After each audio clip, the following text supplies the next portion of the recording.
അസ്സലാമലൈക്കും. ഇന്നൊരു മൈദ ബർഫിയുടെ റെസിപ്പിയാണ്, അതായത് പാൽക്കോവ എന്നൊക്കെ പറയട്ടോ. വെറും 3 ഇൻഗ്രീഡിയൻസ് വെച്ചിട്ട് വീട്ടിൽ തന്നെ സിമ്പിളായിട്ട് ഉണ്ടാക്കാൻ പറ്റിയിട്ടുള്ളൊരു സ്വീറ്റാണ്. അപ്പം നമുക്കിത് എങ്ങനെയാണ് ഉണ്ടാക്കാൻ നോക്കാം. ഇതിന് വേണ്ടിയിട്ട് ഒരു പാൻ വെച്ചിട്ടുണ്ട്. ഇനി ഈ പാനൊന്ന് ചൂടായിട്ട് വരുമ്പോൾ ഇതിലേക്കൊരു 1/4 കപ്പോളം നെയ്യ് ഒഴിച്ചു കൊടുക്കാം. ഇപ്പോൾ ഇതാ നെയ്യ് നല്ല രീതിയിൽ തന്നെ ചൂടായിട്ടുണ്ട്. ഇനി ഈ ഒരു സമയത്ത് നമുക്കിതിലേക്ക് 3/4 കപ്പോളം മൈദപ്പൊടി ആഡ് ചെയ്ത് കൊടുക്കണം. അതിനുശേഷം ഈ നെയ്യിലിട്ടിട്ട് മൈദയുടെ പച്ചമണമൊക്കെ ഒന്ന് പോകുന്നത് വരെ നല്ല രീതിയിൽ തന്നെ ഇങ്ങനെ വഴറ്റി കൊടുക്കാം. അപ്പം മീഡിയം ഫ്ലെയിമിലിട്ടിട്ട് വേണം ഇങ്ങനെ ചെയ്യാനായിട്ട്. അതുപോലെ തന്നെ ഒരു 10 മിനിറ്റ് ഇതുപോലെ ഇങ്ങനെ വഴറ്റിയെടുക്കേണ്ടി വരും. അപ്പോൾ കരിഞ്ഞു പോവാതെ ശ്രദ്ധിക്കണം കേട്ടോ.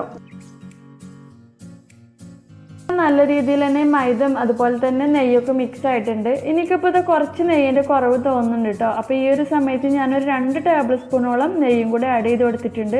അതുകൊണ്ടാണ് ഇതിപ്പോൾ ഇന്ന് ലൂസ് പോലെ തോന്നുന്നുണ്ടല്ലോ. അപ്പോൾ ഈ ഒരു കൺസിസ്റ്റൻസി വേണം നമുക്ക് കിട്ടാനായിട്ട് കേട്ടോ.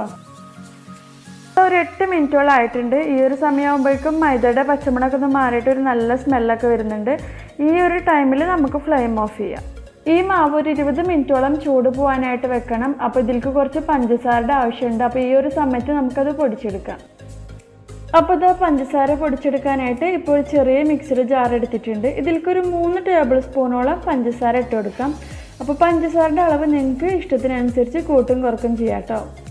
അതുപോലെ തന്നെ ഇതിൻ്റെ കൂടെ നമുക്കൊരു 2 ഏലക്ക കൂടെ ഇട്ട് കൊടുത്തിട്ട് നല്ല ഫൈനായിട്ട് തന്നെ പൊടിച്ചെടുക്കാം. ഇനി ഒരു 20 മിനിറ്റിന് ശേഷം നമുക്കിതൊക്കെ ഒന്ന് മിക്സ് ആക്കി എടുക്കണം. അതിന് വേണ്ടിയിട്ടൊരു ബൗൾ വെച്ചിട്ടുണ്ട്. അതിലേക്ക് നമ്മൾ ആദ്യം ഉണ്ടാക്കി വെച്ചിട്ടുള്ള മാവുണ്ടല്ലോ, അത് ഇട്ട് കൊടുക്കാം. ഇപ്പോൾ ഇതിലേക്ക് ആഡ് ചെയ്ത് കൊടുത്തിട്ടുള്ളത് നമ്മൾ പൊടിച്ച് വെച്ചിട്ടുള്ള പഞ്ചസാരയാണ്. ഇത് നമ്മളുടെ മധുരത്തിനനുസരിച്ച് കുറേശ്ശെ ആയിട്ട് ഇട്ടിട്ട് മിക്സ് ആക്കി കൊടുക്കാം.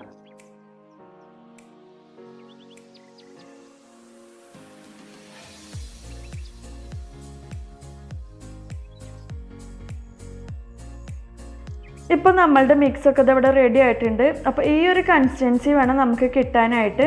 ഇനി നമുക്കിത് എങ്ങനെയാണ് സെറ്റ് ചെയ്തെടുക്കേണ്ടത് നോക്കാം. അതിന് വേണ്ടിയിട്ട് ഇതുപോലെ ഒരു പാത്രം എടുക്കണം കേട്ടോ. അതിലേക്ക് ഇതുപോലെ കുറച്ച് നെയ്യൊക്കെ സ്പ്രെഡ് ചെയ്ത് കൊടുക്കാം. എല്ലാ സൈഡിലേക്കും എത്തുന്ന തരത്തിൽ തന്നെ സ്പ്രെഡ് ചെയ്ത് കൊടുക്കണം.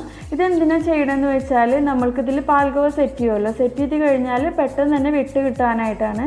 ഇപ്പോൾ പാത്രമൊക്കെ അവിടെ സെറ്റ് ചെയ്ത് വെച്ചിട്ടുണ്ട്. ഇനി നമുക്കിതിലേക്ക് ഉണ്ടാക്കി വെച്ചിട്ടുള്ള മിക്സ് കുറേശ്ശെയായിട്ട് എടുത്തിട്ട് ഇതുപോലെ ഇങ്ങനെ പരത്തി കൊടുക്കാം. അപ്പം കറക്റ്റ് ഒരേ ലെവലിൽ തന്നെ ഷേപ്പ് ചെയ്തെടുക്കാനായിട്ട് ശ്രദ്ധിക്കണം. എന്നാലാണ് നമ്മൾ വിചാരിച്ച ഷേപ്പിൽ കട്ട് ചെയ്തെടുക്കുമ്പോൾ ഭംഗി ഉണ്ടാവുള്ളൂ. അപ്പോൾ അത് നമ്മളുടെ പാൽഗോവ ഇവിടെ സെറ്റ് ചെയ്തെടുത്തിട്ടുണ്ട്. ഇനി നമുക്കൊരു 15 മിനിറ്റ് ഫ്രിഡ്ജിൽ വെക്കണം. ഫ്രീസറിൽ വെക്കേണ്ട ആവശ്യമില്ല, താഴെ തന്നെ വെച്ചാൽ മതി. അപ്പോഴേക്കും നല്ല രീതിയിൽ തന്നെ സെറ്റായിട്ട് കിട്ടും കേട്ടോ. 15 മിനിറ്റ് കഴിയുമ്പോൾ പാൽഗോവ സെറ്റ് ആയിട്ടുണ്ട്. ഇപ്പോൾ കണ്ടില്ലേ, നമ്മൾ ആ പാത്രത്തിൽ നെയ്യ് സ്പ്രെഡ് ചെയ്തിട്ട് സെറ്റ് ചെയ്ത് കൊടുത്തുകൊണ്ട് പെട്ടെന്ന് തന്നെ വിട്ട് കിട്ടും. ഇനി നമുക്കിതൊന്ന് കട്ട് ചെയ്തെടുക്കണം. ഇതിപ്പോൾ ഞാനൊരു സ്ക്വയർ ഷേപ്പിലാണ് കട്ട് ചെയ്തെടുക്കാനായിട്ട് പോണത്. കട്ട് ചെയ്യുന്ന വീഡിയോ എൻ്റെ മിസ്സായി പോയതുകൊണ്ടാണ് അത് കാണിക്കാൻ പറ്റാതിരുന്നത്.